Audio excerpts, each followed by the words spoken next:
Good morning बच्चों। आज हम पढ़ेंगे चैप्टर 3 जब मैं पढ़ता था। ये किसके बारे में लिखा है? गांधी जी के बारे में लिखा है। उनके साथ क्या क्या घटा था उसके बारे में लिखा है। मेरे पिता करमचंद गांधी जी राजकोट के दीवान थे। गांधी जी के पिता के नाम क्या था? करमचंद गांधी। वो कहाँ? वो राजकोट के दीवान थे। दीवान मतलब क्या?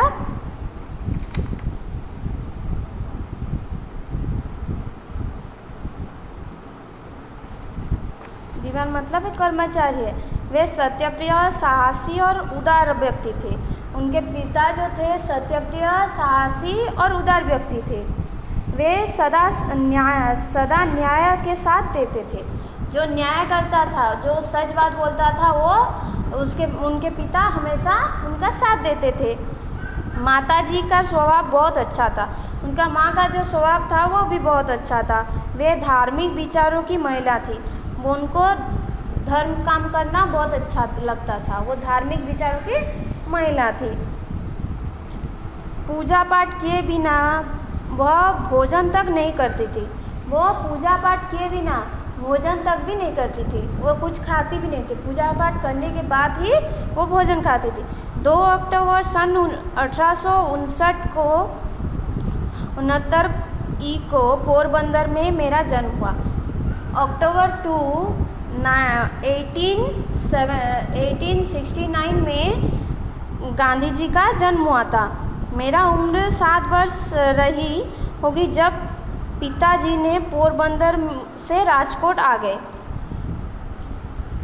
वो गांधी जी जब 7 साल के थे, वो उनके पिताजी पोरबंदर से राजकोट आ गए, जहाँ पर पहले मैंने प्राथमिक की पाठशाला, फिर करवे के स्कूल से हाई स्कूल की शिक्षा ली। मतलब वहीं पर ही उन्होंने पहले प्राथमिक शिक्षा ली और उसके बाद ही हाई स्कूल पढ़े।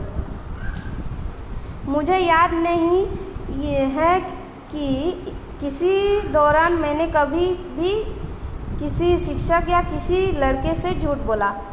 मुझे अच्छे से याद नहीं कि मैंने उस दौरान जब मैं स्कूल में पढ़ रहा था तो मैंने किसी शिक्षक का या किसी लड़के को कभी झूठ बोला हो। एक बार पिताजी ने श्रवण पितृभक्ति नामक पुस्तक खरीद कर लाए।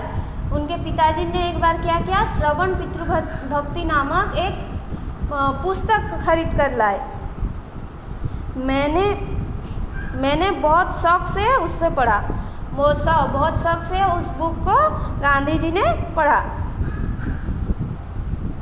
उन दिनों बाइस्कोप में तस्वीर दिखाने वाले लोग आया करते। उनके समय में टेलीविज़न टीवी था क्या? नहीं था। तो वो लोग क्या करते? बाइस्कोप में तस्वीर देखते। बाइस्कोप एक ऐसी टीवी जैसा ऐसा जो कुछ होता है जिसमें आप मुंह लगाकर देखोगे तो वहाँ पर सारा तस्वीर टीवी जैसा दिखेगा।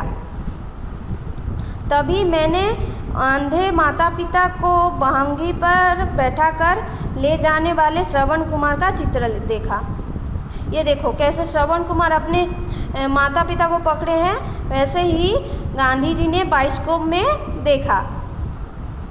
इन बातों को मेरे मन पर बहुत बड़ा प्रभाव पड़ा। वो जो बात था उनके मन में बहुत ज़्यादा प्रभाव पड़ा। गांधी जी के मन ही मन तय किया कि मैं भी श्रवण कुमार की तरह बनूंगा। मन ही मन उन्होंने तय कर लिया कि वो भी श्रवण कुमार की तरह पितृ मातृभक्ति करेंगे। एक बार मैंने सत्यवादी हरिश्चंद्र नाटक देखा। तो गांधी जी ने एक बार क्या किया? सत्यवादी हरिश्चंद्र का नाटक देखा। इतना पसंद आया कि बार बार उसे देखने की इच्छा होती थी। उनको सत्यवादी हरिश्चंद्र का नाटक इतना अच्छा लगा कि वो बार बार देखने की इच्छा रखने लगे। मैं हर समय हरिश्चंद्र के विषय में सोचता रहा। वो गांधी जी हर समय हरिश्चंद्र के विषय में सोचने लगा। हरिश्चंद्र एक राजा थे जो कभी झूठ नहीं बोलते थे, हमेशा सच ही बोलते थे। तो वैसे ही मैं सच बोलूँगा, ऐसे सब हरिश्चंद्र के बारे में वो गांधी जी सोचने लगे। बार बार मेरे मन में यह बात उठती कि सभी हरिश्चंद्र की तरह सत्यवादी क्यों नहीं होते। बार बार उनके मन में प्रश्न उठता कि सब लोग क्यों वो हरिश्चंद्र के तरह सच नहीं बोलते, सत्यवादी नहीं होते। और यह बात मेरे मन में बैठ गई कि हरिश्चंद्र की भांति चाहे जितना कष्ट उठाना पड़े पर सत्य का साथ कभी नहीं छोड़ूंगा। उनके मन में यह बात बैठ गई, गांधी जी के मन में यह बात बैठ गई कि वो हरिश्चंद्र की तरह बनेंगे। हरिश्चंद्र जैसे सच हमेशा बोलता था वैसे बनेंगे, चाहे जो कुछ भी हो जाए, चाहे उनका जीवन भी चली जाए, चाहे वो फिर भी जितना भी कष्ट उठाना पड़े फिर भी वो सच ही बोलेंगे। मैंने पुस्तकों में पढ़ा था कि खुली हवा में घूमना स्वास्थ्य के लिए लाभकारक होता है।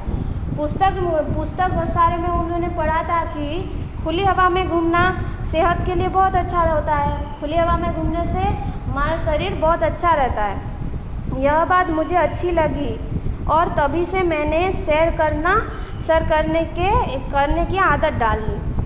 तभी से जब पुस्तक में उन्होंने पढ़ा कि खुली हवा में घूमना स्वास्थ्य के लिए लाभकारक है, तो तभी से उनको उस बात अच्छा लगा और उन्होंने सैर करने की आदत डाल ली।